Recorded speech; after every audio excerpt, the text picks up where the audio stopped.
So hi, everybody that's here. My name's Shayla, and I am talking with Amy with Expecting and Empowered. And we want to talk about unmedicated births. And I have done in some of my posts, I've said natural birth, and it's honestly for SEO because natural birth is searched more than unmedicated. Yeah. And so I explained that to somebody and they were like, oh, okay. I was like, yes, but unmedicated it is. So you've had 3. Yeah. I've had 1. And so I just kind of want to pick your brain about all of that and see everything. And you just said that you completed a doula training, so I want to hear about that. And then at the end, I've got a bunch of questions from when I put it on my story the other day. So many fun things. Yeah. So why don't you, I guess, tell me about your labors like that. I feel like I love hearing people's delivery stories, and you've had 3, and I'm just curious to hear how they're different, how they're the same, and how you prepared for them. And yeah, so that's a great question. And one thing I wanted to get across in this live is that when you're going into a new birth, the best thing you can do is understand that this is going to be a different story.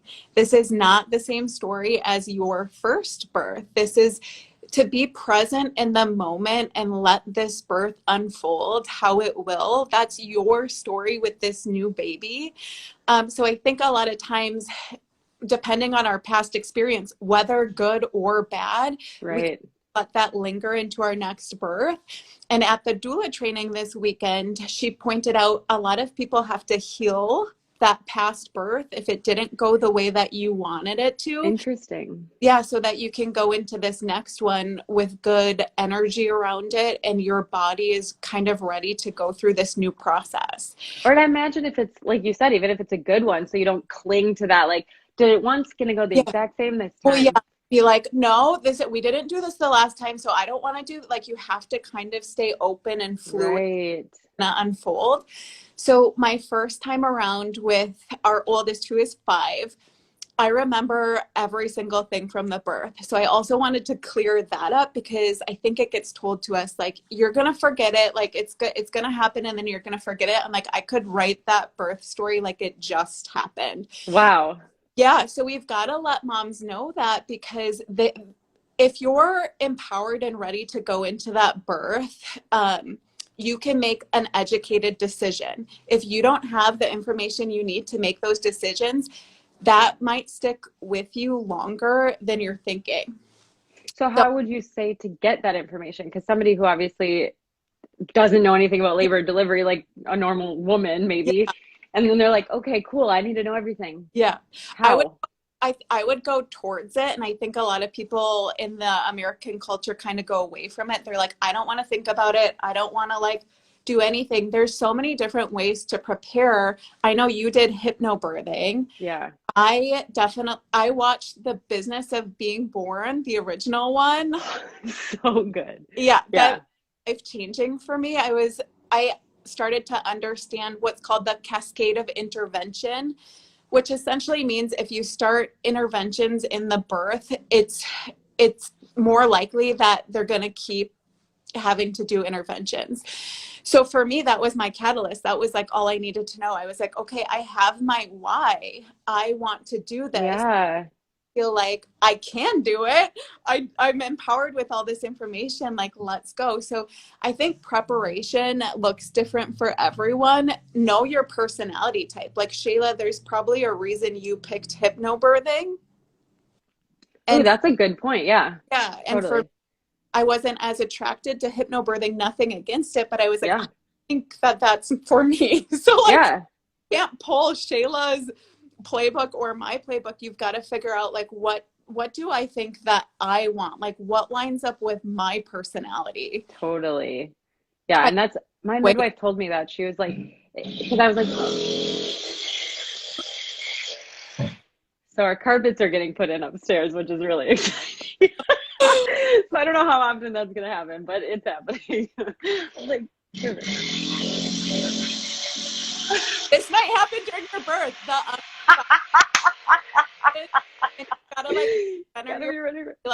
It doesn't matter what's happening with that carpet because we're trying to empower women with with this information. Totally. I just wonder if I can go on mute.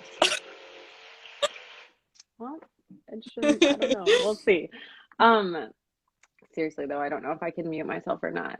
Well, we'll see how often it happens. So yes, I agree. And I have a friend who had a C-section who went into it doing natural birth, and she said that even though she had a C-section, which is fantastic, she said she felt so empowered because she knew all of the information and she knew what was going to happen. Yeah. And she knew every step of the way, like, okay, I understand. Yes, let's do it. Okay, I understand. Yes, let's do it. Instead of just feeling like you're out of control and not really knowing what's going on. So I definitely agree with you. That information piece is like super empowering. Yeah.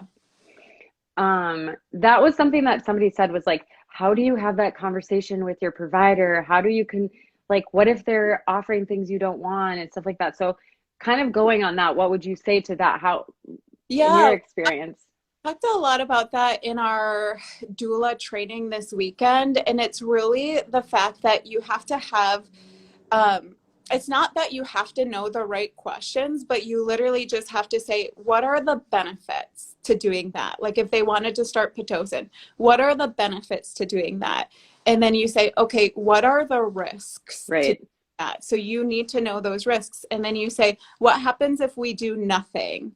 Sometimes I think what happens is it starts to go really fast. Like you're in pain, you're not thinking as clearly sometimes. But if we can slow down and say, what happens if we just wait another hour and I can think about this? Obviously, you're working with your healthcare provider to make sure that that is safe for you and your baby. That's the bottom.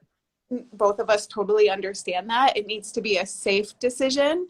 But it doesn't have to always be as rushed as some of these women kind of get into. Having your partner, like having Seth know, like, okay, this is my goal. This is my plan. Right. People work with doulas, which I obviously love and totally support. Those people can be beside you. They are not there to like take over your birth or make your decision for you, but they're there to help remind you or prompt you like, hey, did you want to, think about this a little bit more? Did you want to ask what the risks are? Yeah. And even just, I feel like in preparation for birth, it's nice to work with a doula so that because they know kind of the questions to ask and to be like, okay, would you want this or this? And kind of explain it to you how you want. I would, with the having people pressure you and stuff like that, I found it really important to trust my midwife. I told her what I wanted and she basically was like, yeah, we'll do that. If any, I was like, I don't want an episiotomy. She's like, okay, I'm not going to do that unless it's like an emergency. I was like, yeah. Well, yeah, then that's okay. So I think it's important to work with your provider, midwife, OB, doula, whoever, and know that if they tell you we need to go do a C-section or we need to, I was like, I'm not laying on my back. That's not how it's natural, blah, blah, blah, blah. And so I was on my side and they were like, your baby's heart rate is dropping. And I was like, whoop, on my back. Whatever you say, I trust you. And I felt the same way about the hospital that we chose. It was like, they had a tub and I kind of interrogated them in our tour and was just like, okay, is this a typical thing? Is this normal? And they were like, yeah, sure, that's fine. And I was like, okay, I trust the people around me. And so I think that is one way to kind of not feel pressured into things is to talk to your midwife or OB and trust them. Would you agree? Yeah, absolutely. And there's great collectives is kind of what you call them. I had an OB group and I knew what their values were as a practice. I talked through things. I had excellent labor and delivery nurses. So yeah, to say that people that are helping you birth can definitely be in your corner. And right. And sometimes you don't vibe with a certain provider and that's okay. It's okay to switch. It's just like friends. Everyone's not gonna vibe. Yeah. That's bad on them. That's not bad on you. It's just not a good fit. So I would listen to your intuition if you're like, I feel like this person's a little abrasive or a little bit our views don't line up. I should send you guys this really cool thing this weekend. It's you've got to know where they land. If it's a midwife and she's more slow to do interventions and that lines up with where you are, you guys are gonna have a good birth experience because you're this Right. other Yep. in your beliefs. But say you have an OB that is very much like, no, you know, he's more willing to do interventions, and you're over here like, no, I literally want this now. You guys are too far apart, and so that Yeah. work. You know, if you can have someone that's a little bit closer in alignment, Totally. that's going to go better. I agree. Did you have like a doula, a midwife? Were you in the hospital, home birth? What did you do? No, so I had an OB, and like we talked about personality before my first birth, I was like, okay, when I'm in a situation that is really challenging, what works for me? I'm like, I go very internal. I'm very independent. My husband says I'm like a Scientologist during birth because I don't talk to him. I don't think I need a doula, and like I know that I have coping mechanisms within me.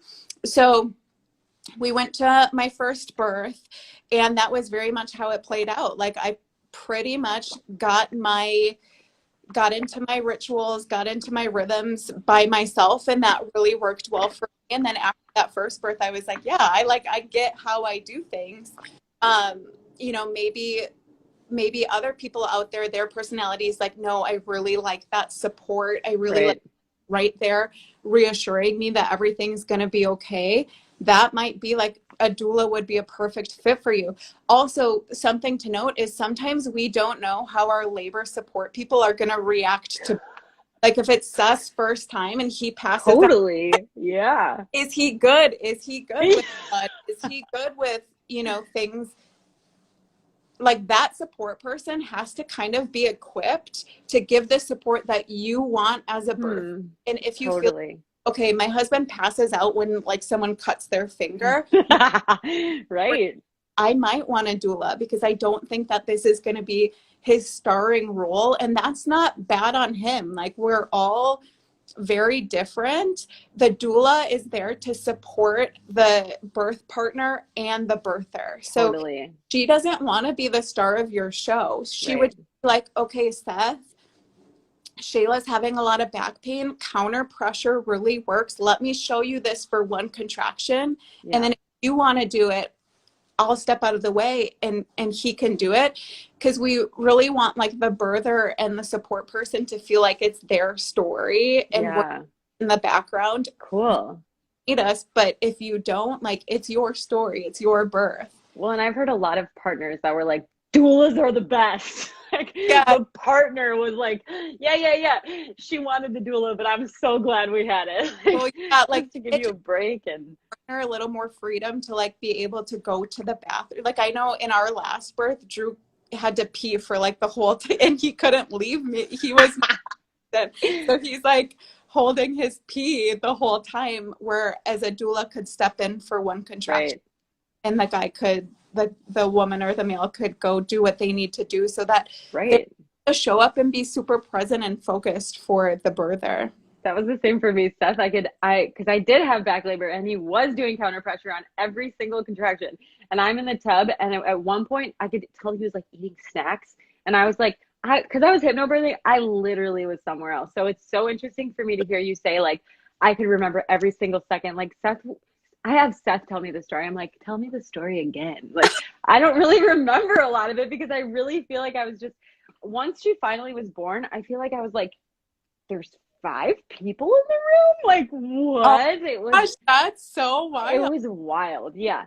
So, but I remember I was having a contraction and I was like, Seth, like counter pressure. And I could hear him like, because he had put gloves on because you were in the water and you know, he's eating snacks. And I'm like, get the gloves on and give me some. So it's the same thing. Like, okay, so it's really interesting you say that. I learned that this weekend. So a lot of times, whether you have the education or not, women typically go into their birthing ritual. So you're doing something that copes with your pain for every contraction. And so for me, before I even knew this, I just did it. Like with Max, I was literally at the side of a table, like half squatting through every single contraction. Do that. Like it was my coping mechanism. So a lot of times when people don't understand this, like their partner is helping them through the contractions, doing counter pressure. And then one counter pressure, he's off eating a snack. And you're like, no, like, I literally need you, because out of your brain, and you're like, the ritual has to go on for you to hope the best you can. It sounds really funny, but most of us that given unmedicated birth know that it's true. Like, once you're in your rhythm, you don't want anything to change. Totally. Okay, so somebody just said, can you talk about the correct way to breathe? And I'm saying this because I know that you have an answer for that, right?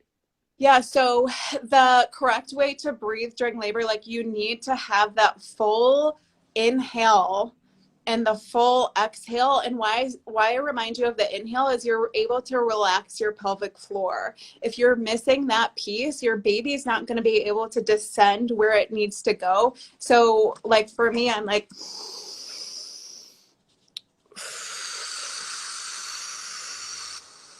and it's really that nice full breath.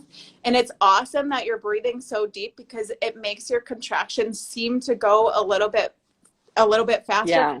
In my head, especially the first birth, I was like, okay, I only need to do 10 really deep breaths and I'm going to be there. So that's a really big, and that can become part of your ritual. And that would be really helpful to you and your baby being born, to have that nice pelvic floor relaxation. Totally. And that's something that somebody's like, is birth just screaming the whole time? And so also you have just written a blog for me that's going up on my blog about natural birth. So I know a little bit about all of your stuff already. So talk about that, because I think it will shock people how your experience was. Okay. So my second birth, no offense to my other children, I would do that one over and over again if I could, because it was such a calm, tranquil birth. And like, you probably weren't, because you did hypnobirthing, but I was like shocked with what was happening, because my ritual that time was during my relaxation between contractions. I was laying in the tub. The warm water tub bath is typically a really, really good way to go. It relieves a lot of pain. So I was laying back between contractions, and I literally would fall asleep. And then the contraction would wake me up, and I would rise up. I would meet my contraction by sitting up, and then I would just breathe through it, kind of rocking in the tub. And then I would go back and do it again. So it was just the most beautiful birth. And then by the time I was feeling a lot of pressure, and they checked me, and I was complete, and I was in the tub. And at my place, they don't let you birth inside the tub. Same. So they're like, get out of I'm like, I can't get out of the tub. That's exactly what happened to me. I was like, I can't get out of the tub. So I tried to give birth on the toilet like I did the first time, and they wouldn't let me. So they're like waving me off to the edge of the bed.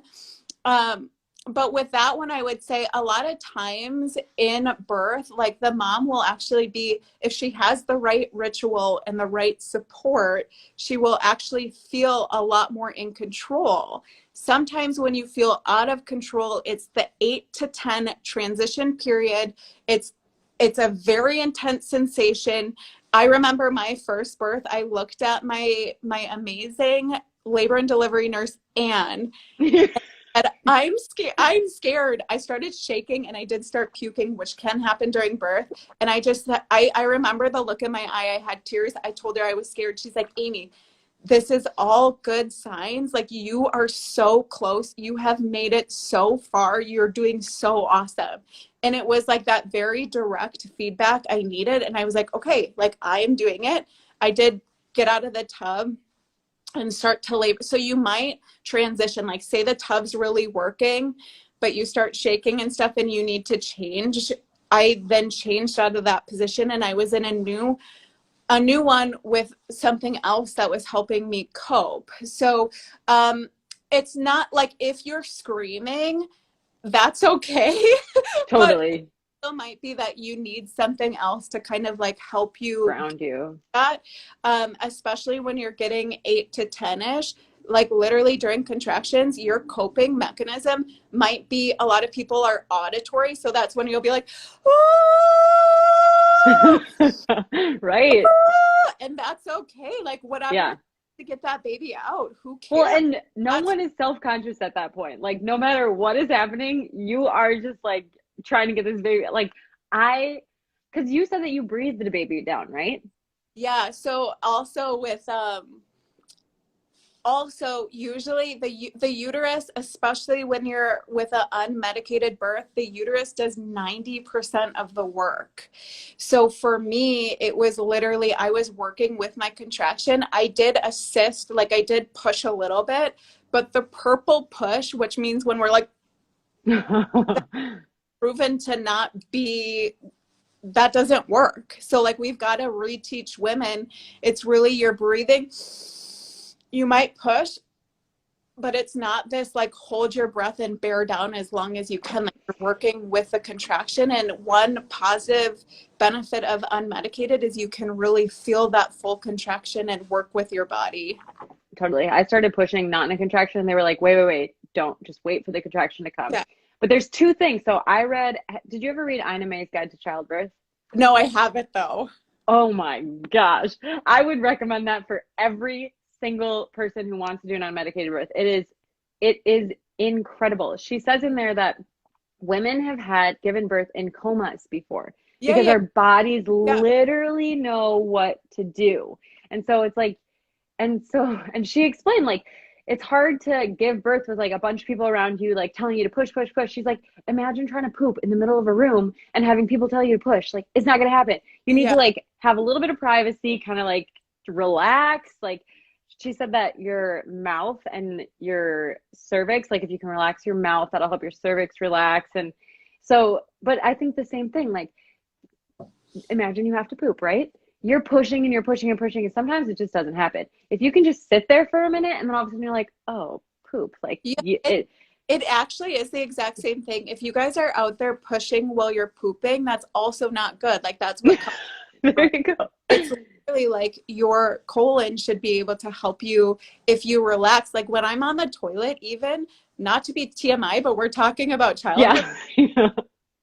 When I'm on the toilet, I literally am deep breathing. I'm like, just to relax. Yeah.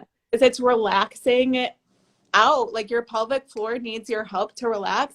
But along with, like, there's a lot to talk about here. So like if you're in the semi-recumbent position. Yes. Like that is like not the best position to birth in, but like for the medical system, that's the easiest way for the doctor to catch the baby, but it makes your pelvis the smallest it can be because your tailbone comes up a little bit in that position. So this is part of the reason that Shayla and I are doing this. Like if you empower yourself to be like, even if I have an epidural, I don't have to push in that position. It's not totally position to get a baby out. Here's other options that I've researched and I'd like to try. Like that's a totally great answer. And if your doctor's like, no, hold your breath and push, you're like, no, expecting and empowered told me I don't have to hold my because that's right. That happens over and over again. And I don't know, it's like it's new information. It's the fact that it's not new information, but I'm just saying people have done it the same way over and over, having these women in the wrong position with the wrong pushing technique. And like, hey, let's look at the research. Let's empower people to say like, we don't have to do it like that. Right. Because it's easy for the doctor. Like a couple. So I've given birth to all three boys standing up in a squatted position. Yeah. And the OB, especially the residents I give birth at teaching hospitals have been like, can you get in the bed? And I'm like, no, I'm not in the bed. I'm not birthing in that bed. All three times the attending from my practice had to take over because the resident isn't used to catching a baby in position, but I'm not there to make their job easier. They're there to make my birth easier on me. So just empowering yourself to be like, you guys, sometimes you do have to advocate for yourself and like, no, I just told them from the beginning, I'm like, I don't lay down to birth. So that's not going to happen here. Yeah. Yeah. I don't know what you guys need to prepare. But it's hard. It is hard because like we trust our doctors and we trust that they're going to like do the things that we need and that they're going to keep us safe. So when they're telling us something, you don't want to argue with your doctor because you're like, well, I don't know. I don't think I was supposed to do it like that. So even if you just say, hey, can I try it like this first or something like that, just to see if it changes things. Yeah, it's crazy. And when I'm at like, you know, ready to push, I'm a little aggressive, and you might find that about yourself. But that it is what it is. Like that you're advocating for what you need. You're not being mean, but you're being straightforward, direct. I'm not going to go in that bed. If they had a medical reason you had to, you could hear right. them. But for me, I'm like, no, I'm not getting in that bed. Yeah. So when you prepared, like, did you do any classes, or did you do just, you just knew mentally you'd get there? Like, Yeah, because somebody else said that they wanted to do natural. greatest example, but this is my normal personality. Like I'm not an over preparer. Yeah. So I did watch The Business of Being Born. I watched like several births. I read like this was back 5 years ago. Blogs were even bigger than they are now. So I read a lot of childbirth blogs for women that had unmedicated, but I always told myself, I'm like, Amy, this is their story. This isn't your story. So if Shayla has a good point, a tool for my toolbox, I'll take it, but I'm going to go in there and I'm going to have my own birth experience. Totally. But yeah, I felt really ready to go. One thing I did do that I would recommend is that I wrote a letter to myself.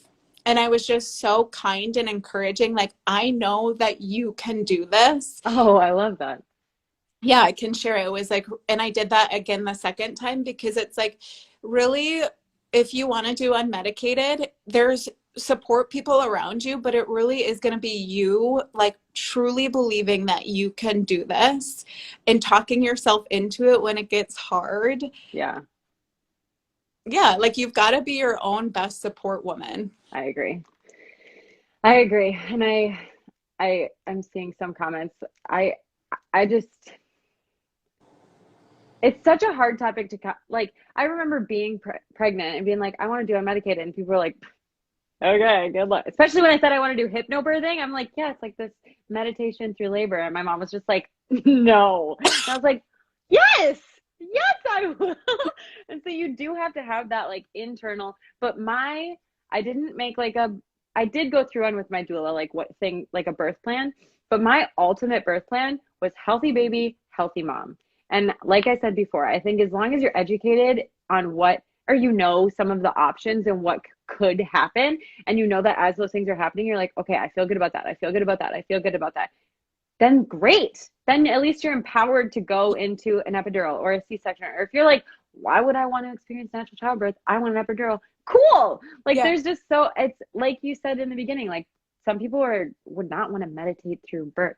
Some people want to be active. Some people want to like, and so I think you're right in just deciding for yourself, not just because, oh, people are doing unmedicated, so that's what I should do. Like deciding what is right for you, I think, and then trying to make that happen.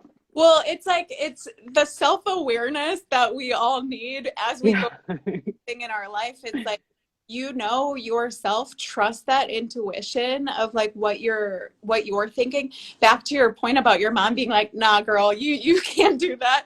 It's like I was a nurse and I had 50 female coworkers. And so if I would ever say, it was my first birth, right? So I was like, no, I don't think I'm gonna have an epidural. I think I want to do this unmedicated. They'd be like, please. Yeah. Please just wait till you meet your first contraction and then yes. Yeah. So I literally stopped telling people. I was like, I don't need to announce to the world what I'm gonna do. I know what I want to do. My husband supports me. So that's another thing too, is like, if you tell your support person why, because you know, our people love us, right? So like they see us in pain. They might want to be like, Shayla, why don't you just get the epidural? Like this, right. like so painful. But if you're like, babe, here's why I want to do this. It would mean so much to me if you brought positivity, if you brought encouragement, if you kept reminding me, babe, I know you can do this. Yeah. I think sometimes the partners aren't even aligned. Like one partner is like, why wouldn't you just take medication? Yeah. Yeah. And you're like, no, this is something I really want to do. So like lining that up, but then knowing you don't need your whole nursing unit to think you can do it. It only takes you knowing that you think you can do it. Yeah, I agree. Well, and with COVID, it's like a whole other story. So like, I mean, it could just be Seth. Seth was the only one in the room with me. And it was, I think a lot of people are really bummed about the fact that you can only have one, and some places are changing now.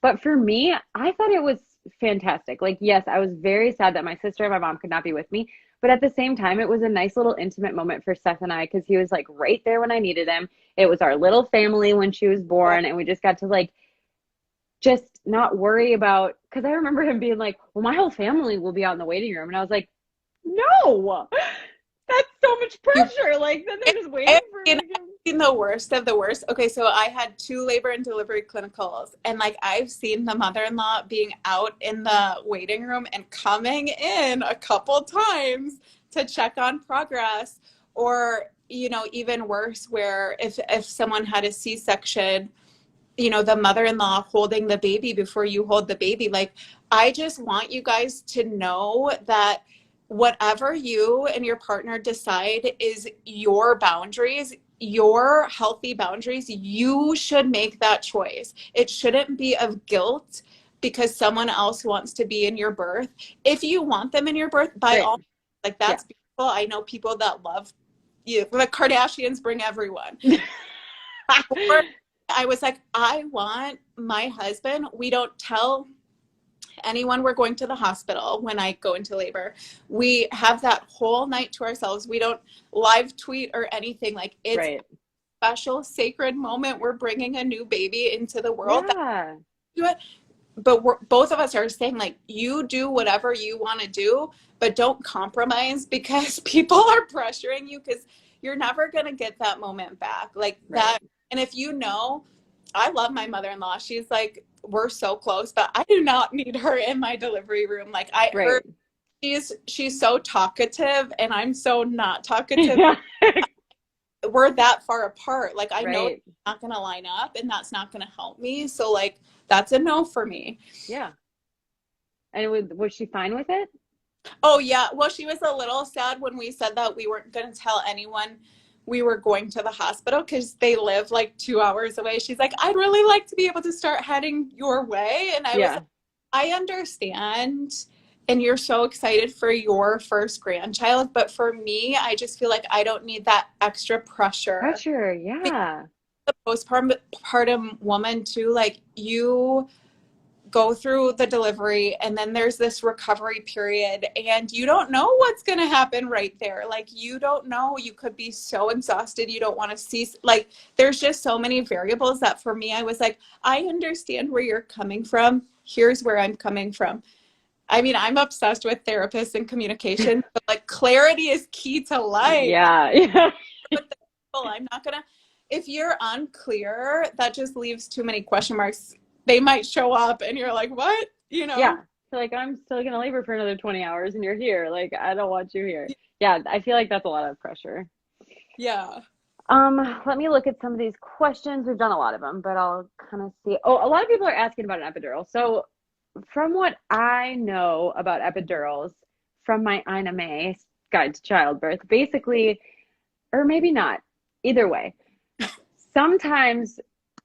So what I've read is that if you fear birth, your body goes into a fight or flight method. Mm-hmm. And so you're in the hospital and you're scared, understandably. But also there's been a lot of, and this is what the whole book talks about. It talks about how like we're inundated with like emergency situations and like all this like chaos that goes along with birth, when it could be more relaxing if that's how we want it. So when you're in labor and you're scared, your body goes into fight or flight, which means your cervix closes because your body goes, this is not a safe place to give birth. But your uterus is like, it's happening, we're going. And it starts like pushing baby down while your cervix is still tight, which causes a ton of pain. So if you can relax and just be like, okay, and this is why I did Hypnobabies, because it was a way for me to just like, during a contraction, they literally tell you to just kind of like go, just don't move. Don't try and fight it. Just let it wave over you and then go away. And so if you can relax, then your cervix can open up. And as your uterus pushes out, the baby comes out and it's less pain, hypothetically.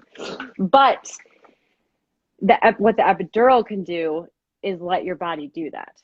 Because your mind is saying, I'm scared, this isn't happening, cervix closes, where the epidural can relax the bottom half and like let your body relax the cervix. And so that would be a benefit of an epidural. If you're like into like, or if you're tired because you still have to push. I know I've talked to a lot of women who have like been pushing and pushing and pushing, and they're just like, this labor's going on forever. I can't do it any longer. And then they get the epidural, and then things progress because they can finally like relax, let their body recharge, and get ready for pushing. So there's just been a couple of epidural questions. So that's what I know about it. And that's one potential benefit if you're kind of like wanting to do it. But I think if you want to do unmedicated, you should really like try and focus on that and not like, do I want one or don't want, do I not, like go one way and then just try and stay the course. Yeah. What you're saying in the beginning has so much science behind it. It's called the fear pain cycle. And so the more fear you have, the more pain you are going to feel. Fight or flight. Catechol means they're getting released when you have that really intense like fear. And that's hard to overcome. It's almost something that has to be overcome before you land in that delivery room. And that's not to say, I told you guys, I got so scared during my first birth, that one moment where I was like, holy shit, that's actually that's like a signpost of labor. Most people have that moment where they're like, oh my gosh, like I can do this. And that like literally usually you're in transition and you're like this close from doing it. And so a lot of women I've talked to too is like, gosh, I didn't know I was like so close.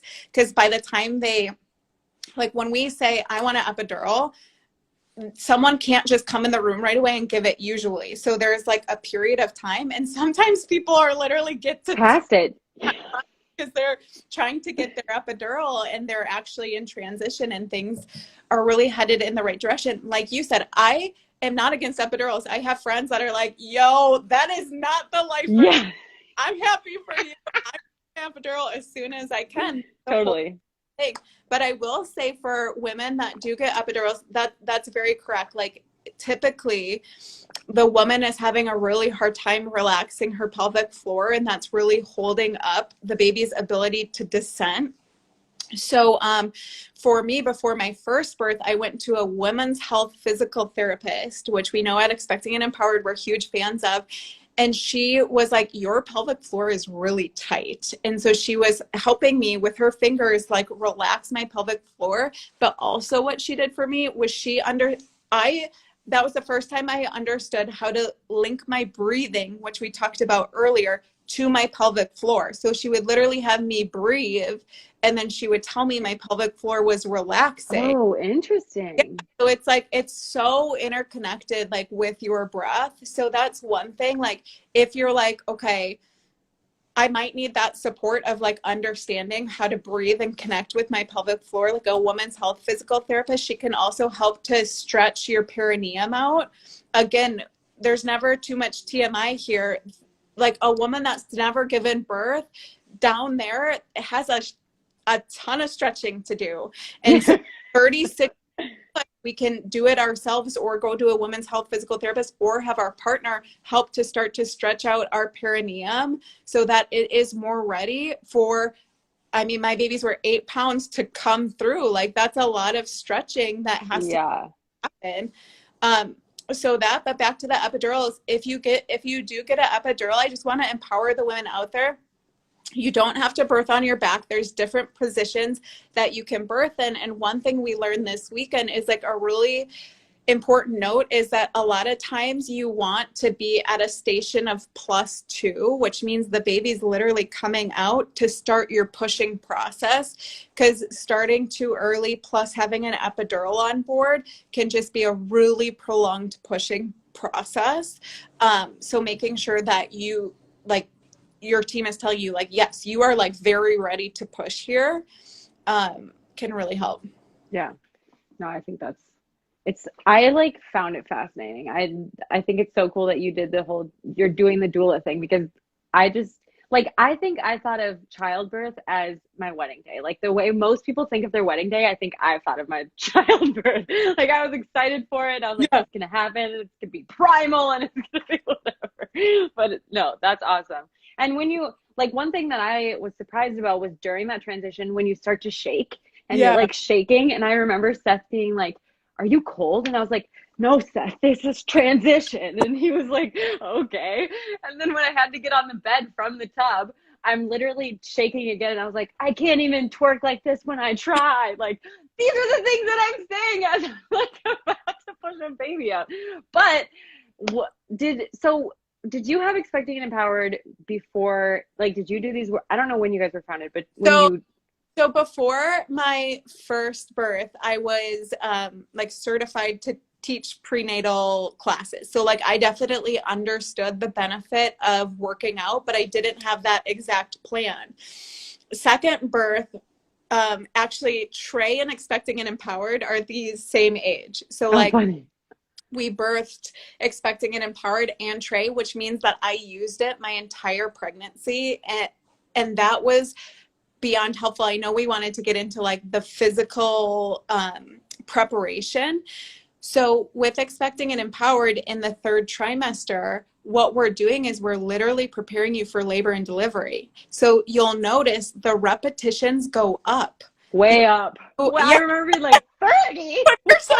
You're like, F these girls. Yeah. And it's like it's a very physical event, especially for those of you that want to try unmedicated. Like a lot of the times a lot of us cope by moving around. So for example, my first birth, the next day I'm like, my legs are so sore. And Drew's like, Amy, you did half squats for 4.5 hours. Like, of course your legs are sore. Like piecing together that like, this is an endurance event. This is a very physical event. This is a full body event. Like you literally use your entire body. So the more prepared you are, like the more in control, like I felt so empowered. I'm serious. Like all of my births, I'm like, I had a runner's high times 50 for those that have been a runner. And that's also science. It's your oxytocin spiking so high, which like moms that have medication or epidural, they do miss out on that spike of oxytocin. But you feel euphoric. You feel like some moms walk away from birth and they're like, if I can do that, I can literally do anything in the world. So that's like getting your body, you wouldn't go run a half marathon without training at all. Right, exactly. Full marathon without training. So It's literally that preparation. It's physical. We've talked a lot about the mental prep, but it is that physical and putting them together. Agreed. So for me, on opposite of what you're saying, mine was not super physical. I was like, right? Because why? Because you're a hypnobirther. Yes. I know, but I was like, and this again, I asked the hospital, like, do I have to be hooked up? Do I have to have the IV? Do I have to have like all these things?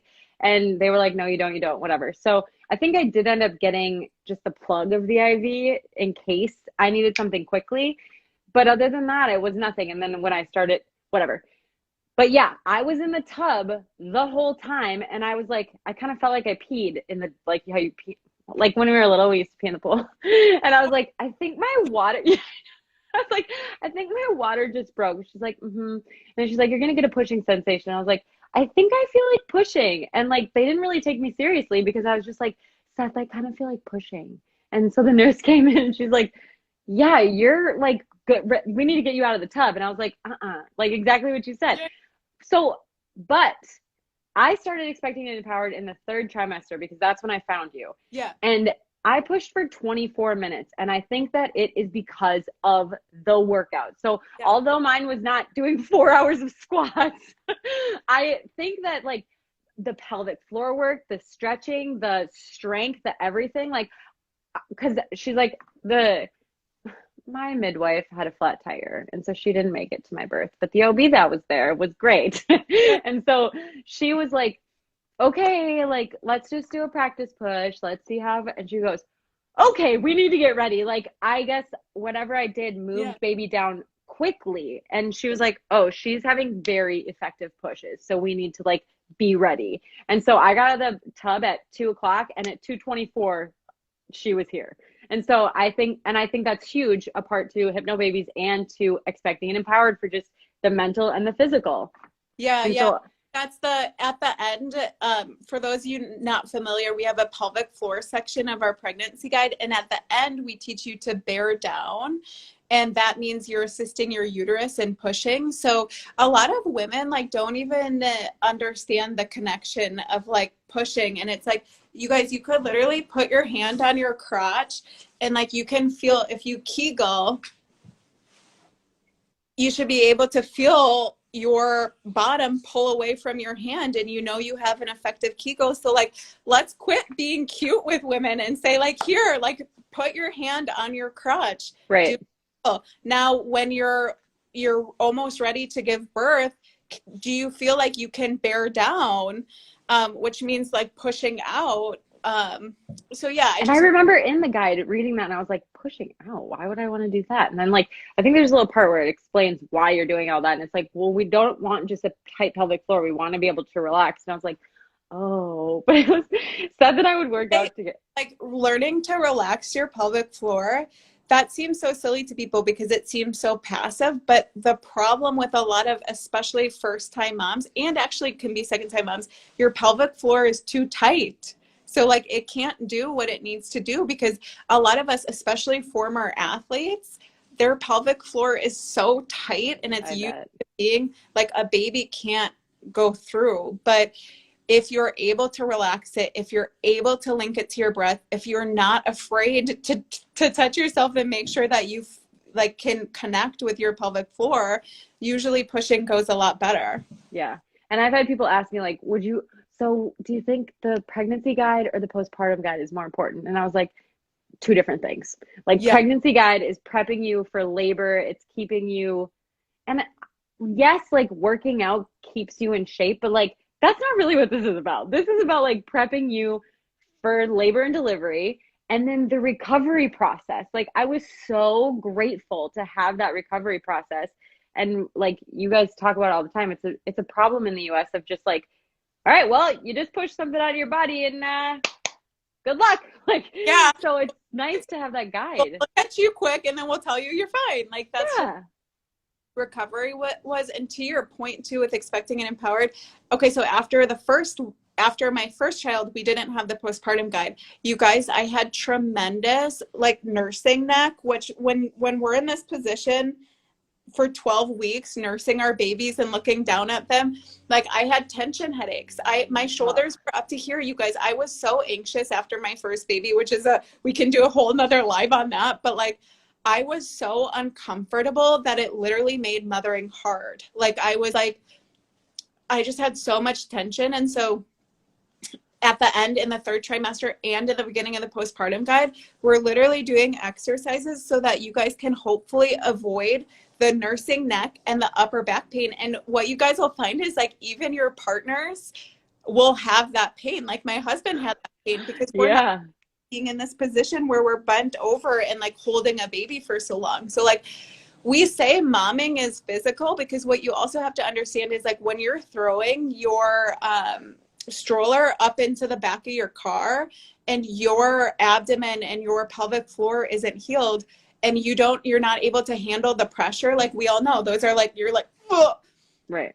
Guess what happens? Your pelvic floor goes down, and we can get into things like prolapse because our body hasn't recovered and we haven't thought of ourselves. It's totally. Like, we've got to be an active part of our recovery process. Like the mom's body matters so much. It's also like very linked to your mental health. Like if you're having prolapse issues, if you're having urinary incontinence, like that, the rates of postpartum depression and things like that are much higher. So like we need to give these women a really great opportunity to heal. And a lot of healing is actually active. Like there's things that we can do. My sister is a women's health physical therapist. There's things we can do to help ourselves, because otherwise what happens too is like you're so freaking busy after you have a kid, running to appointments, breastfeeding if you're breastfeeding, doing all these things. And so instead of like, oh, I've got this problem and I think I need some help with it, but I just don't have the time to deal with it. Like we have women waiting like a year, 2 years, whatever. And that impacts your life. That impacts you wanting to have another baby. Yeah. Like there's so many things. All of this is so interconnected, and it's my passion, because I'm like, you guys, you need this information. It's not just like this cute event. It's like this serious. Yeah. And there's not a ton of support around it. Yeah, I agree. Somebody asked when the guide starts, and it's day one. And I remember thinking like, yeah, right. But it's just like breathing exercise. Walking. Yeah. But Yeah. that's so helpful. Even just that, to be like, oh, I can, because I remember even some of the pelvic floor stuff. I was like, I am not ready for pelvic floor. But then I did it and I was like, okay, I can do this. But it's You're from the balcony, like, yeah, babe. okay, let's do like 10 more minutes. Is that okay with you? Are you good for Yeah. that? Okay. I want to see.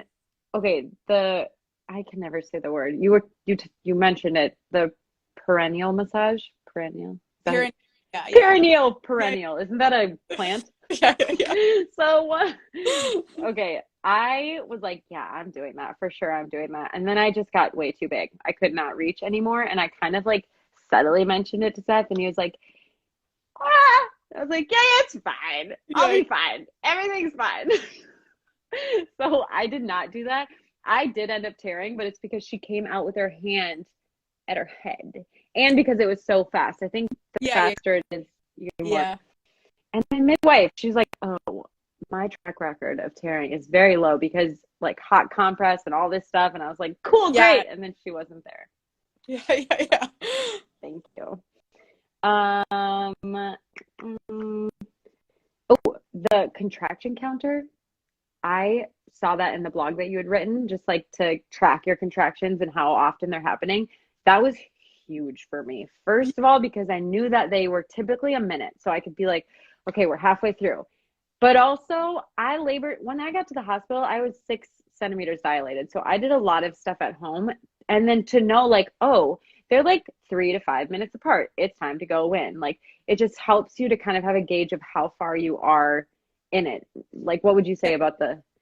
Yeah, I think, when you're in very early labor and, your contractions are 15 minutes apart, whatever, especially with your next children, like you might have a lot of what's called prodromal labor. And that means like you're not really in labor. So I think for women, like if they're 15 minutes apart, you literally don't have to count every single one. Like probably stay away from your timer for a while. That can get in your head and you can be like, oh, this is taking forever. Like, why aren't they literally speeding up? So I would say like chill on the timer until you're like, I feel like these are getting pretty consistent and maybe they even feel a little more painful. But then, if you want to start timing your contractions so that, there's like apps now, like that's what I used. And literally just like time your push a button, it starts. Push a button, it stops. Yeah. And so for my first birth with Max, I timed my contractions when I was in the hospital. I would time the contractions and then I was doing that squat thing. And I found that to be so helpful. I would do 10 breaths and then I would look. I think they were like 90 seconds at the time. And then I just felt, I was like, yes, I'm so close. Like, you're a bad bitch. You can do this. But then with Trey, my second birth, and I was talking about my like tranquility. I think I was like low-key hypnobirthing.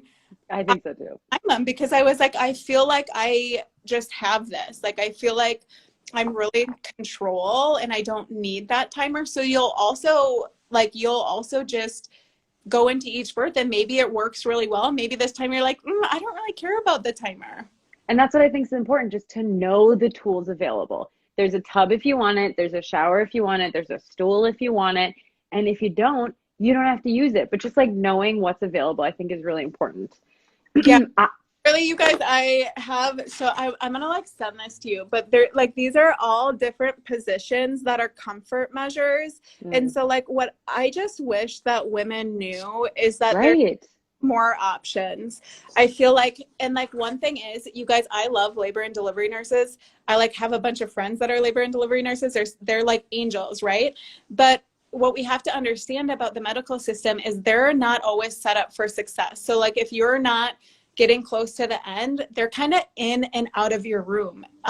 Studies show they were in the laboring mom's room for 9 minutes of the hour in those early stages, because they have other patients. They have to chart. They have to do their thing. They're very busy women and men. So like, that's why I'm like, I wish women had more tools in their toolbox when they go in, because the labor nurse unfortunately can't be right in there. That's why a lot of people do hire doulas or be like, Right. hey, let's learn about some things so that when you're like kind of, depending on if you're birth goddess Shayla or someone like me that like likes to move around a little bit, you have options. Like you have options. Like I just wish people knew more about what could help them when they're really in pain or they need something new, or say you're not progressing. Say you might have a baby that's a little bit male positioned. And so like they're not pressing down on your cervix enough for you to progress. A lot of times that's like, okay, let's try an asymmetrical position for like 4 contractions and see if the baby starts like Yeah. a little more. Like that's where we could empower women to be like, there's a ton of options. And that's what we did. We did spinning babies. And so Seth was there to learn like the rebozo technique. Yeah. And like I was doing like forearm stands during contractions, which then they were like, they worried about the cord, so maybe don't do that. But there's just like, there was like all these things that we were doing. And it's just like you and your partner understanding like the different things that they can help. Going back to tearing quickly, that was my biggest fear. I was terrified. I was so scared. And my midwife told me, typically women don't know that they tear. Like it just happens so fast. It's so furious. It's like so that you're not like, you don't really, did you tear? I tore all 3 times and I was like a 2 each time. Yeah. Like, just like you, my pushing phases were so quick that was a contributor. I mean, my babies all had huge heads. They were like in the 90th percentile. So I don't know. Oh my gosh. But the perineal stretching has been proven. Like that's a good way to prevent tearing. I did that. It didn't make it 0, but I think that a lot of times women have this huge fear of tearing, and it can be very hard depending on the degree. But I will say like the first time was the hardest recovery. Like I could literally, my stitches, she said it was like roping. So like there's scar tissue. And so a lot of women also don't know like, hey, let's get in there and let's help after it's healed, right? Because you're not on like a fresh tear, but like, you know, like literally moving your scar tissue so that it can relax. Because what we're talking about here, you guys, is like, okay, a lot of times what we have to understand is like tearing can literally affect your sex life forever. Or we can like get what we need. Like if things don't feel right down there, you have to advocate for yourself. Say, I want to go to a women's health physical therapist. Like when I have sex, I can literally feel like I could feel my tear. And so I go to a women's health physical therapist and I needed to learn how to move the scar tissue so that it was better. So I like to tell women, I'm like, don't settle for like good or I guess I'm okay. Like I want to have great sex again after. So I'm gonna do what I need to do. But I would say second and third time, although I teared, I literally felt completely fine like afterwards. So we have to understand the first time we're giving birth, the tissues never stretch like that ever. So that can be the time where things are a little bit more sore. Of course, in certain situations, if you have prolonged delivery, the second or third time could be bad too, but get the need because you don't want to live with that. Well, and I think that's what I mean more of just like, I didn't even think of the recovery process. I just thought of like, I'm going to feel my skin ripping, like, and that was terrifying. Yeah. And my midwife was like, no.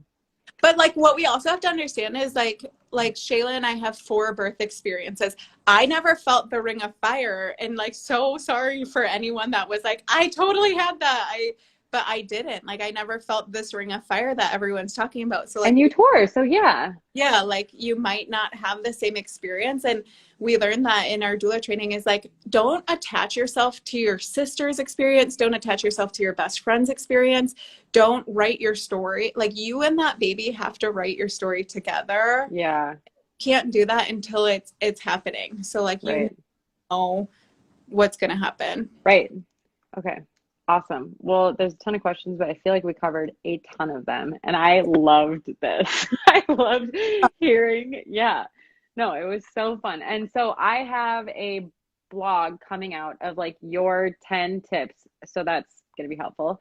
And then I also have a YouTube channel where I talked about my whole hypnobirthing experience, which was partially just my documenting for my personal like remembering. Yeah. I remember the next day, Steph and I was like pulled out a camera, and him and I just recorded something for ourselves and like retold the story because it was fresh. I was like, I've birth stories every time, and like on their birthdays I'll read them, which I think would be really cool for anyone, no matter your birthday. Yeah. I'm like, oh my God. Tearing up right now. It's like just, it can be such a beautiful moment.